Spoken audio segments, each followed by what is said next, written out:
முன்னாள் அமைச்சர் திரு செந்தில் பாலாஜி அவர்களுக்கு நிபந்தனை ஜாமீன் வழங்கப்பட்டிருக்கு அப்படிங்கிற தகவலை தெரிஞ்சிட்டேன்.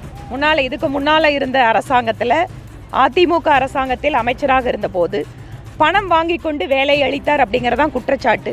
இது ஏதோ 5 நபர் 10 நபர் அப்படிங்கிறது இல்லை, ஆயிரக்கணக்கான நபர்கள் சம்பந்தப்பட்டு இருக்கக்கூடிய ஒரு குற்றச்சாட்டு.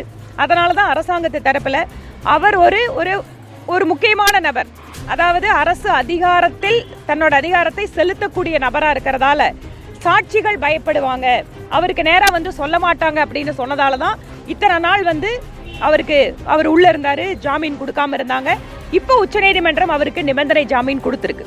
ஆனாலும் கூட நாங்கள் இதை எப்படி பார்க்குறோம் அப்படின்னு சொன்னால், தமிழ்நாட்டில் ஊழல் வழக்குகளில் குற்றம் சாட்டப்பட்டிருக்கக்கூடிய நபர்கள் எல்லாமே அவர்களுடைய வழக்கு விசாரணை விரைவில் நடத்துவதற்கு அவர்களும் ஒத்துழைப்பு கொடுக்கணும். ஏனென்றால் நிறைய நேரத்தில் வந்து விட்னஸை வந்து அவங்க ஹோல்டு பண்ணுறது, மிரட்டுறது அப்படிங்கிறதும் நடந்துட்டு தான் இருக்குது. தமிழக அரசு அவருக்கு ஒரு ஆதரவு கொடுக்கக்கூடிய நிலைமையில் அவரும் அவருடைய அதிகாரத்தை பல்வேறு முறை துஷ்பிரயோகம் பண்ணியிருக்கக்கூடிய சூழல் இருக்குது.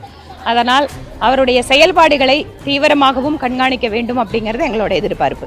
அதுலேயும் இப்போ இருக்கக்கூடிய திமுக அரசு அப்படிங்கிறது குற்றம் சாட்டப்பட்டவர்களை ஒருபோதும் வந்து அவங்க நியாயமான ஒரு விசாரணைக்கு வந்து எனக்கும் அலோவ் பண்ணதில்லை. இது அவங்களோட ஹிஸ்ட்ரி.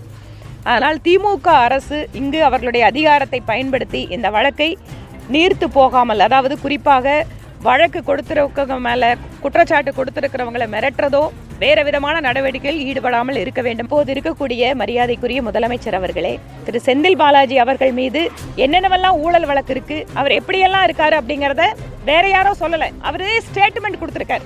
அது இன்னைக்கு அவர் கட்சி மாறினால முதலமைச்சர் அவர்களுக்கு அதெல்லாம் மறந்திருக்கலாம்.